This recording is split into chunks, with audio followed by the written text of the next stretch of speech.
Bihar development forum civils college द्वारा हाल ही में Bihar development forum विकसित बिहार के लिए मौलिक एवं एक्शनेबल आइडियाज कार्यक्रम का आयोजन किया गया। कार्यक्रम का आयोजन स्थानीय ज्ञान भवन पटना में किया गया। इस कार्यक्रम का उद्घाटन बिहार सरकार के उद्योग मंत्री Shri Sameer Kumar Mahaseth, Shri Deepak Kumar Singh, additional chief secretary Bihar government तथा पाटलिपुत्रा विश्वविद्यालय के vice chancellor doctor professor R.K. Singh, सीमित समूह के निदेशक नीरज अग्रवाल तथा अन्य गण्यमान्य व्यक्तियों द्वारा किया गया। इस अवसर पर छात्रों ने बिहार को विकसित बनाने के लिए कई मौलिक आइडियाज प्रस्तुत किए। For the last couple of weeks ये इवेंट चल रहा था और स्टूडेंट्स अलग अलग क्लासेस में जाकर डिस्कशन के माध्यम से, बातचीत के माध्यम से बिहार के डेवलपमेंट के लिए अलग अलग आइडियाज़ को प्रोड्यूस कर रहे थे, डिस्कस कर रहे थे, प्रेजेंट कर रहे थे। इनमें से कुछ चयनित आइडियाज़ को हमने आपके समक्ष रखने के लिए आज इस कार्यक्रम को आयोजित किया है। छात्रों ने बिहार को विकसित बनाने के लिए कृषि, क्या बताऊं लवली, इस साल भी मुझे फसल की उतनी कीमत नहीं मिली और शहर के मुकाबले हमारे गांव में फसल की उतनी कीमत नहीं मिल पाती है। ऐसा है तो फिर तुम्हारे पिताजी मंडी में जाके अपनी फसल को क्यों नहीं बेचते हैं? एक तो हम छोटे किसान हैं और हमारे पास छोटी जमीनें होती है, ना हम उतनी फसल पैदावार कर पाते हैं और ना ही हमारे पास उतनी सुविधाएं हैं कि हम मंडी में जा सके। कोऑपरेटिव फार्मिंग, तो तुम लोग कोऑपरेटिव फार्मिंग क्यों नहीं करते, जिससे तुम्हें कई फायदे होंगे? एक बात बता दूं, हमारे बिहार में 83% किसान मार्जिनल फार्मर्स हैं, उसमें से 30% भूमिहीन है। अरे भाई, ऐसे ही किसानों के लिए तो कोऑपरेटिव फार्मिंग एक वरदान है। क्या मैं जान सकता हूँ कैसे ये कोऑपरेटिव फार्मिंग एक वरदान साबित होगा? इसमें छोटे जमीन वाले किसान अपनी जमीन को कंबाइन करके खेती करते हैं और उससे जो प्रॉफिट आता है उस रेशियो में उसे बांट सकते हैं। कुछ और इसके बारे में बताओ। इसमें तुम कम्युनिटी बनाकर फार्मिंग के लिए ट्रैक्टर और हार्वेस्टर जैसे महंगे मशीन्स खरीद सकते हो, जिससे तुम्हारी खेती मैकेनाइज्ड हो जाए और साथ ही कंबाइंड वे में सीड्स और फर्टिलाइजर्स भी खरीद सकते हो। यह तो बहुत अच्छी बात है। मैं अपने गांव के मुखिया जी से इसके बारे में बात करता हूँ। जी हाँ, अगर यहाँ के किसान खेती में बदलाव लाए तो बिहार के कृषि में भी सकारात्मक परिणाम मिल सकते हैं। बिहार ताजा हाट। क्या हुआ, इतनी थकी हारी सी नजर आ रही हो? क्या बताएं, बाजार गए थे, एक तो सब्जियां ताजी नहीं मिल रही, ऊपर से दाम भी इतने महंगे हो गए हैं। क्या, मैंने तो कल के अखबार में पढ़ा कि उचित मूल्य ना मिलने पर किसान सब्जियों को सड़कों पर फेंक रहे हैं और हाँ? तुम बात कर रही हो कि सब्जियां महंगी मिल रही है। हाँ, वो तो है। जानती हो अंशु, अगर सरकार डायरेक्ट प्रोक्यूरमेंट फ्रॉम फार्मर्स जैसी मॉडल लाए ना, तो किसानों के साथ साथ हम कंज्यूमर्स को भी फायदा हो सकता है। और पता है तुम्हें, तमिलनाडु जैसे राज्य में तो ये मॉडल शुरू भी हो गया है। क्या इससे हमारे किसानों और कंज्यूमर्स को क्या फायदा हो सकता है, जरा समझाना मुझे। देखो, डायरेक्ट प्रोक्यूरमेंट समझो जैसे बिहार के किसानों के द्वारा जो भी फल, सब्जियां, अनाज उगाई जाती हैं, उन्हें बेहद कम दामों पर जाके मंडी में बेचना पड़ता है। अगर सरकार डायरेक्ट प्रोक्यूरमेंट जैसी मॉडल लाए, बिहार ताज़ा हाट हर डिस्ट्रिक्ट के हर मार्केट प्लेस पे इसे लगाई जाए ना, तो किसानों को सीधा सीधा मुनाफा तो होगा ही, साथ ही साथ हम कंज्यूमर्स को भी ताज़ी फल सब्जियां मिल पाएंगी। और पता है, वो बिचौलिए जो किसानों का हक मार देते हैं ना, वो भी नहीं रहेंगे। अच्छा, ऐसा है। वाह, ये तो बहुत बढ़िया आइडिया है। हाँ, आइडिया तो बहुत बढ़िया है, बस जरूरत है इसे इम्प्लीमेंट करने की। जल प्रबंधन। क्या हुआ विनोद, इतना परेशान काहे लग रहा है? क्या बताएं भैया जी, बाढ़ आया था, फसल लगाए, सारा फसलें बर्बाद हो गया। आप बताइए ना, आप काहे इतना परेशान लग रहे हैं? क्या बताएं विनोद, हमरो तो यह हाल है। खार के चलते फसलें बर्बाद हो गया और जमीनों का वाटर लेवल उतना ऊपर नहीं है कि मशीनवा से पानी डलवा सके। भैया जी, हम दोनों का तो प्रॉब्लम एक ही है। आप सुखाड़ से परेशान हैं और हम बाढ़ से। ए विनोद, एका कोई उपाय ना है जेकरा से तुम्हरे हिया का पानी हमरे हिया आ जाए, वो से तोरो बाढ़ के प्रॉब्लम सॉल्व हो जाई आ हमरो सुखाड़ के प्रॉब्लम सॉल्व हो जाई। हाँ भैया जी, बिल्कुल उपाय है। जानते हैं, हमें जरूरत है वाटर मैनेजमेंट सिस्टम की।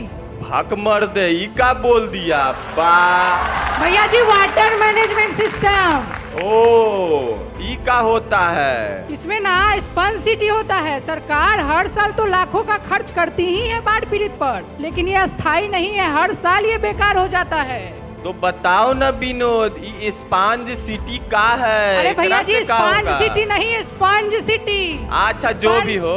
स्पंज सिटी के माध्यम से कंक्रीट रोड के जगह पोरस असल्फाट का इस्तेमाल किया जाता है। वो पोरस असल्फाट पानी जो बरसात के पानी को छोटे छोटे छेद के माध्यम से नाली में भेजेगा और वो नाली के तहत छोटे छोटे तालाबों में इकट्ठा होगा, जिसके तहत हमारे ग्राउंड वाटर लेवल में भी इंक्रीजमेंट होगा। इसके साथ साथ ग्रे इंफ्रास्ट्रक्चर को कम कर जल अवशोषण भंडारण को पूर्ण रूप से बढ़ावा देगा। एक और बात बताते हैं भैया जी आपको, जानते हैं वो मुख्यमंत्री जी का योजना तो आप सुने ही होंगे, जल जीवन हरियाली। हाँ सुने हैं। हाँ भैया जी, वो जल जीवन हरियाली को ना इससे पूर्ण रूप से बढ़ावा मिलेगा।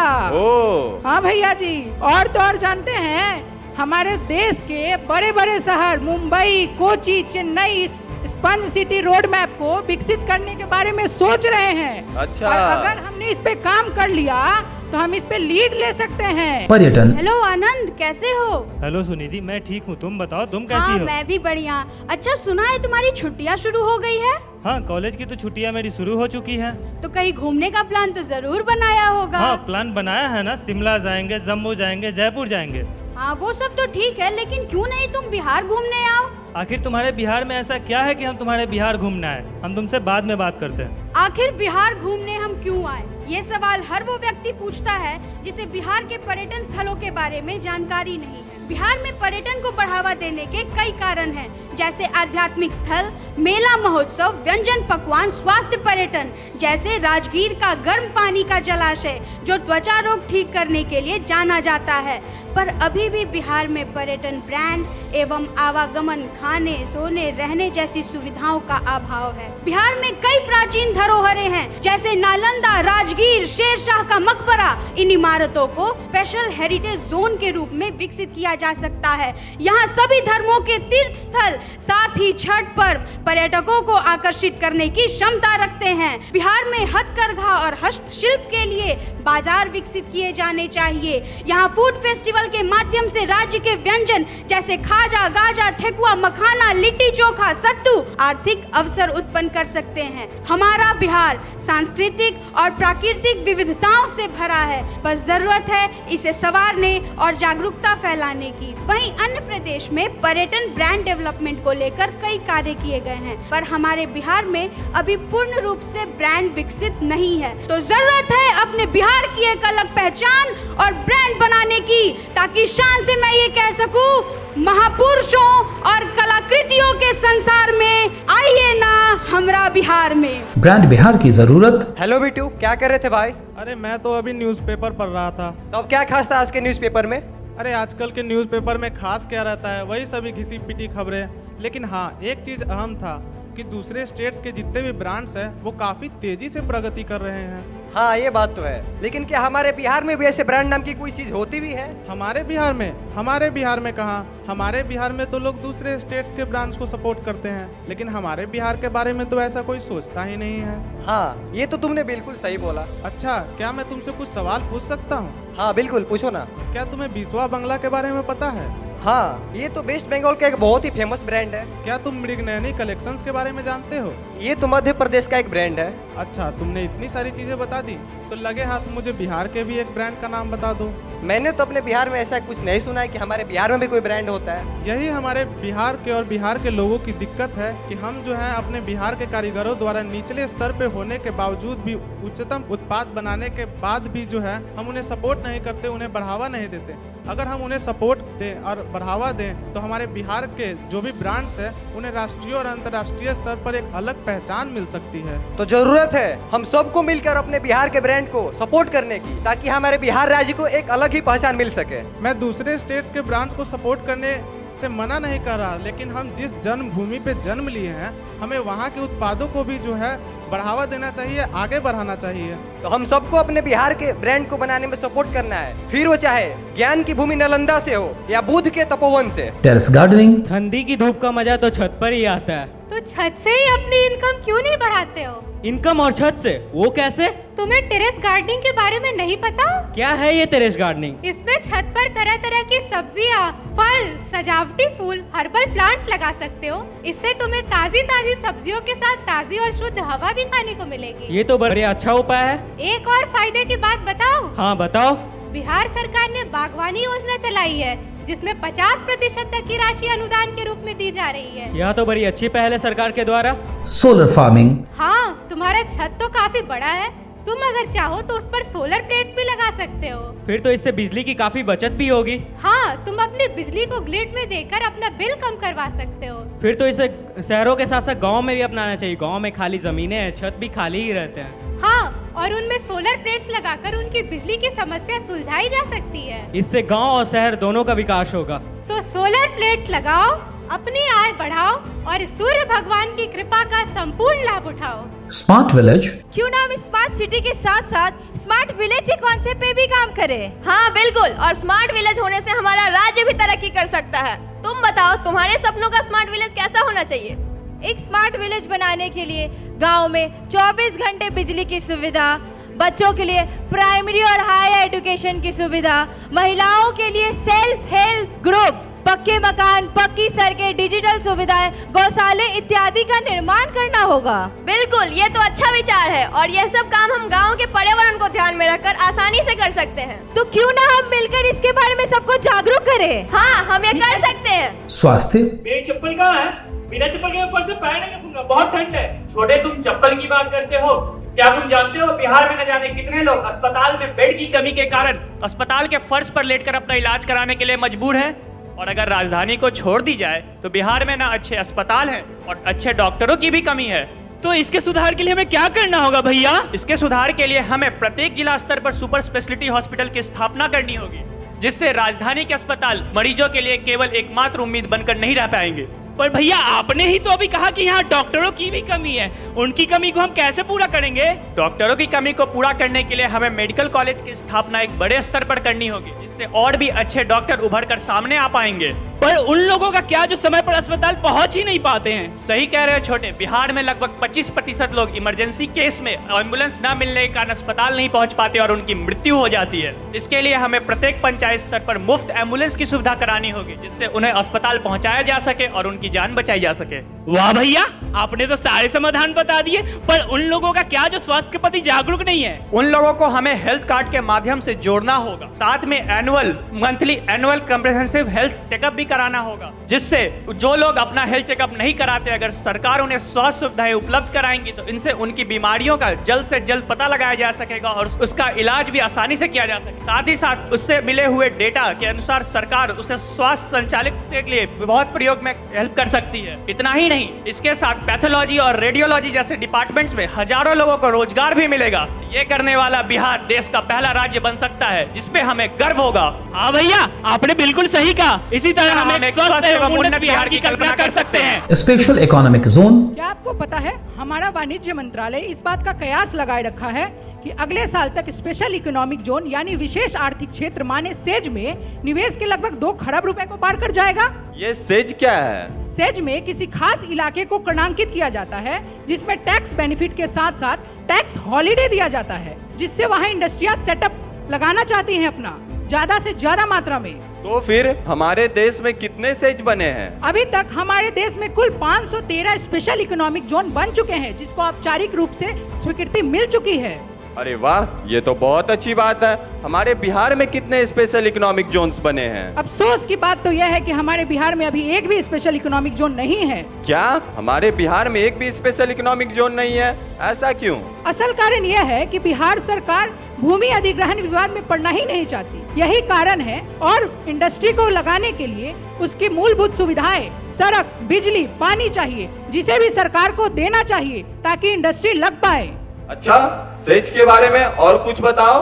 आजकल सारे क्षेत्रों में स्पेशल इकोनॉमिक जोन बन रहे हो, चाहे वो आईटी के हो, टेक्सटाइल के हो, मैकेनाइजिंग के हो और भी इंजीनियरिंग के हो इत्यादि। और तो और हमारे बिहार के यूनिट्स को पीएलआई का बेनिफिट्स मिल पाए, इसकी भी योजना बनानी चाहिए। ये पीएलआई क्या होता है? पीएलआई मतलब प्रोडक्शन लिंक इंसेंटिव होता है, जो किसी कंपनी को दी जाती है। जैसे आजकल टेक्सटाइल सेक्टर में, केमिकल सेक्टर में, इलेक्ट्रॉनिक सेक्टर में दी जा रही है, वैसे टेक्सटाइल और लेदर सेक्टर में तो बिहार सरकार ने भी बहुत अच्छी पॉलिसी लाई है, लेकिन इसके और भी इसमें इजाफा हो, इसके लिए बिहार सरकार को योजना बनानी चाहिए। अरे तब तो बिहार सरकार को सेज और पीएलआई पर काम करना ही चाहिए, ताकि बिहार का डेवलपमेंट हो।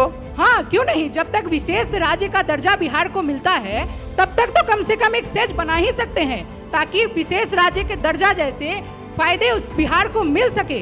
बिल्कुल, शुरुआत तो सेज से होनी ही चाहिए। और जहाँ तक कि हमें पता है हमारे उद्योग मंत्री सेज को लेकर काफी गंभीर हैं, तो 2-3 सेज तो बिहार में होने ही चाहिए। हाँ, फिर ही तो इंडस्ट्री लगेंगी, लोगों को रोजगार मिलेगा, और रोजगार मिलेगा तो बिहार का विकास सुनिश्चित होगा, निश्चित ही होगा। Bhojpuri film industry. अच्छा गा लेते हो तुम, भोजपुरी फिल्म इंडस्ट्री में क्यों नहीं ट्राई करते? क्या बताएं भैया, यहाँ कहाँ भोजपुरी इंडस्ट्री, वो बम्बई जाके कितना कमा लेंगे कि हमारा गुजारा हो पाएगा। अरे क्या बात करते हो यार, क्या आप लोग जानते हैं हमारी Bhojpuri film industry total 2000 crore की है। लेकिन भैया हमारे यहाँ तो फिल्म शूट होती ही नहीं है। हाँ ये बात तो है, हमारे यहाँ फिल्म शूट नहीं होती है क्योंकि हमारे यहाँ फिल्म सिटी है ही नहीं। छोड़िए भैया, क्या जरूरत है फिल्म सिटी का, हमको तो फिल्म देखने से मतलब है, और फिल्म तो हम देख ही लेते हैं। ऐसा नहीं है, अगर हमारे बिहार में फिल्म सिटी होता तो जो भी भोजपुरी फिल्म जाके हम गुजरात और मुंबई में शूट होती है वो हमारे बिहार में ही शूट होता, और साथ ही साथ लोगों को रोजगार भी मिलता। सही कह रहे हैं भैया, तब तो फिल्म सिटी हमारे लिए बहुत जरूरी है। हाँ, हमारे लिए फिल्म सिटी बहुत जरूरी है, उसके साथ साथ व्यवसाय को भी बढ़ावा मिलता। और इससे बिहार सरकार को जो टैक्स दूसरे राज्य में दिया जा रहा है वो बिहार सरकार को मिलता। और क्या तुम जानते हो, एक बॉलीवुड इंडस्ट्रीज है जो डायरेक्ट लोगों को लगभग 8.5 लाख रोजगार देती है, और इनडायरेक्ट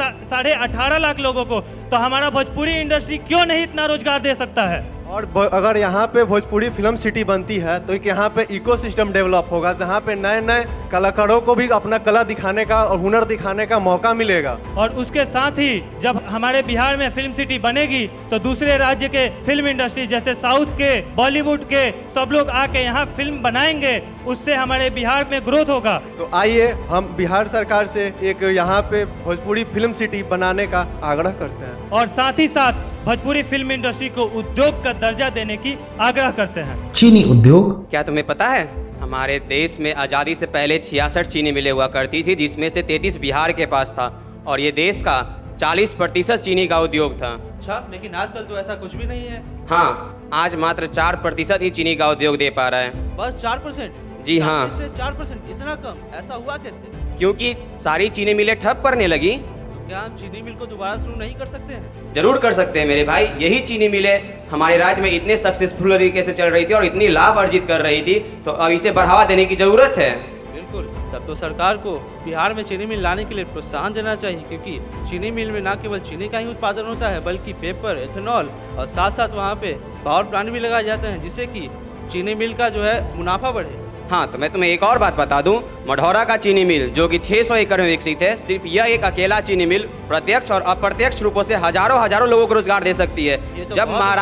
जब महाराष्ट्र में 150 चीनी मिलें हो सकती है, यूपी में 100 चीनी मिलें हो सकती है, तो हमारे बिहार में 50 चीनी मिलें क्यों नहीं हो सकती? बिल्कुल होनी भी चाहिए। और आज बदलते हुए समय के साथ ये जरूरत है कि बिहार में नई नई इंडस्ट्रियों को लाया जाए, और ये एक बड़ा पहलू हो सकता है। उद्यमिता। अच्छा, तो अब ये बताओ कि हम एंटरप्रेन्योर्स डे कब सेलिब्रेट करते हैं? Entrepreneurs day? ये तुम क्या कह रही हो, ये तो कभी नहीं होता है। क्यों एंटरप्रेन्योर्स को कोई दिन समर्पित क्यों नहीं है? क्या समाज को उनकी जरूरत नहीं? क्या एंटरप्रेन्योर्स के बगैर कोई राज्य, कोई देश विकास कर सकता है? अगर हम हमारे राज्य से, हमारे देश से सभी एंटरप्रेन्योर्स को हटा दें तो क्या हमारा राज्य, हमारा देश विकास कर सकेगा?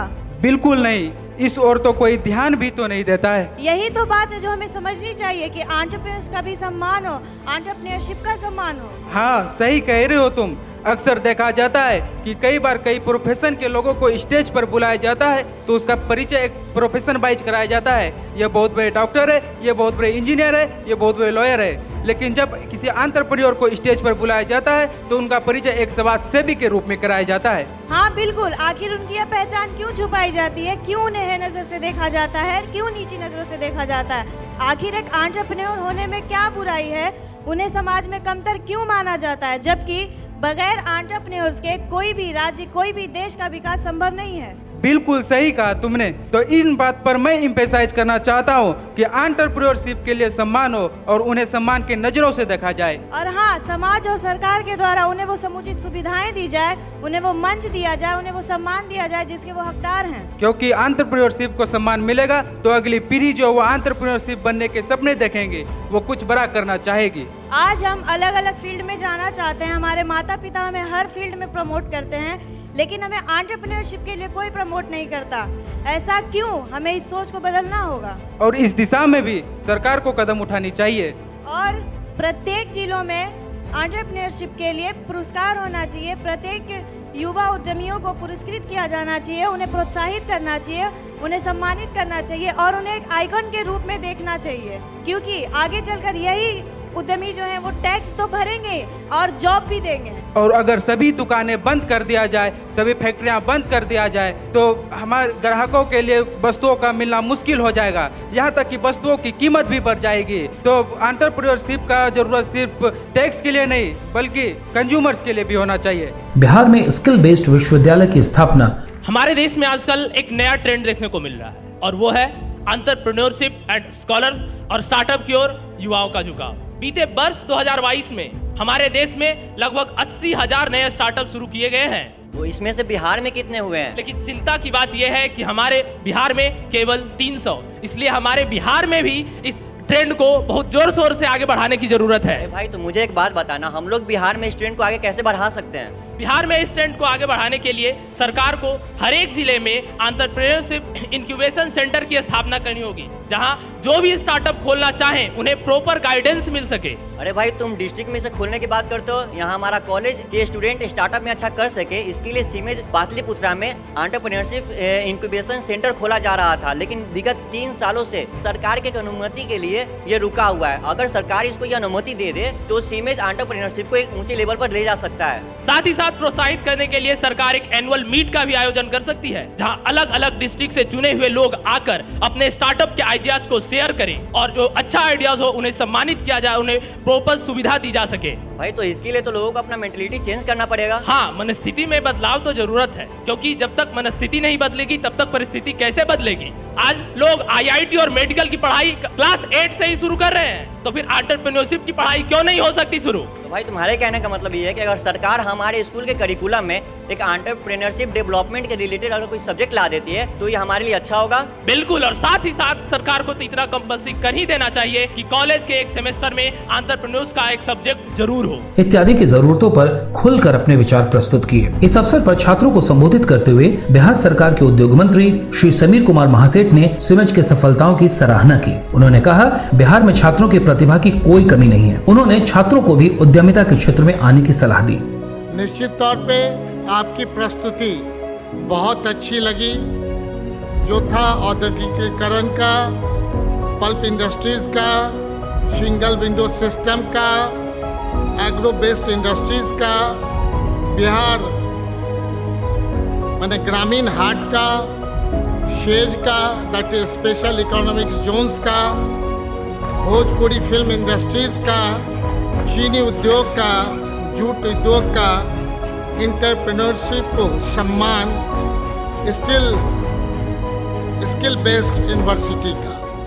इस अवसर पर बिहार सरकार के additional chief secretary Shri Deepak Kumar Singh भी मौजूद थे, जो शिक्षा विभाग में मुख्य सचिव की जिम्मेदारी भी संभालते हैं। उन्होंने सिमेज के छात्रों की प्रतिभा की तारीफ की और इस अवसर पर उन्होंने छात्रों को संबोधित भी किया। आप लोगों का प्रेजेंटेशन बहुत ही अच्छा था और हम चाहेंगे कि जिन लोगों ने भी उन प्रेजेंटेशंस पे काम किया है वो लोग उसको यहीं पर नहीं छोड़ें, बल्कि उन प्रेजेंटेशंस को थोड़ा और डेवलप करें। वहीं छात्रों को संबोधित करते हुए पाटलिपुत्रा विश्वविद्यालय के vice chancellor doctor professor are के सिंह ने सिमेज के छात्रों की सफलताओं की सराहना की। उन्होंने छात्रों को संबोधित करते हुए कहा कि हमें अपनी क्षमता के अनुसार जीवन में लक्ष्य बनाना चाहिए। उन्होंने छात्रों से समय की कदर करने को कहा तथा बदलते समय के हिसाब से अपने आप को भी अपडेटेड करते रहने की जरूरत पर जोर दिया। We are thankful to the students and Siemens that they have such great ideas to show the mirror to the university and to the government of Bihar.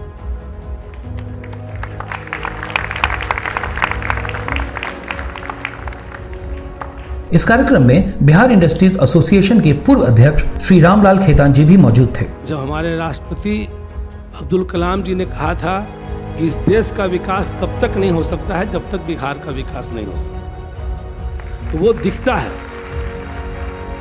इस अवसर पर लाइव सिटीज डिजिटल मीडिया के संस्थापक श्री ज्ञानेश्वर बादशाहन भी मौजूद थे। तो 12वीं के बाद आप यहाँ हैं, अपने प्रदेश में हैं, यह खुशी की बात है।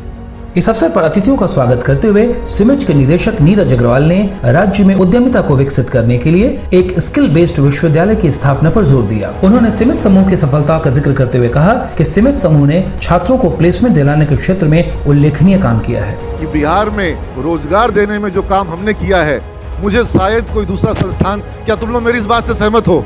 क्या बिहार में सिमेज रोजगार देने में आगे है कि नहीं आगे है? और सिमेज का स्किल विश्वविद्यालय बनना चाहिए कि नहीं बनना चाहिए? तो ये बात उचित प्लेटफॉर्म तक पहुंचे कि बिहार में सिमेज के स्किल विश्वविद्यालय बनने का अवसर मिले और जो बिहार के बच्चों को जिस तरह से रोजगार का सुविधा आप जान रहे हैं, आपके सीनियर बैचेस को किस तरह से प्लेसमेंट मिला और किस तरह की कंपनियों में एक बार में सैकड़ों की संख्या में बच्चों को रोजगार मिला है।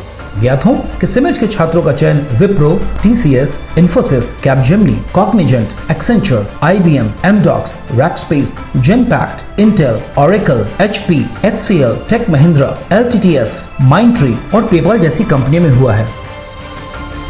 यह सिमेज की प्रतिबद्धता और सफलता को दर्शाता है। इस अवसर पर छात्रों ने सांस्कृतिक कार्यक्रम भी प्रस्तुत किए।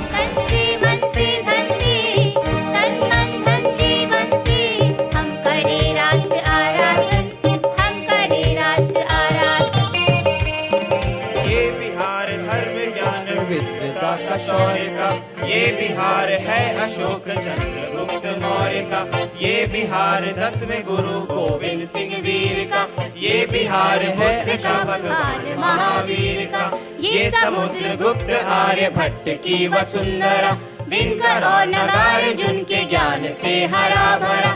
आप भी हमारे संग अपने मुंह को खोलिए, आप भी हमारे संग अपने मुंह को खोलिए। जय बिहार जय बिहार जय बिहार बोलिए। मेरे भारत के कंठहार, तुझको शत शत वंदन बिहार। मेरे भारत के कंठहार, तुझको शत शत वंदन बिहार। तू वाल्मीकि की रामायण, तू वैशाली का लोकतंत्र, तू बोधिसत्व की करुणा है। तू महावीर का शांति मंत्र, तू नालंदा का ज्ञान दीप, तू ही अक्षत चंदन बिहार।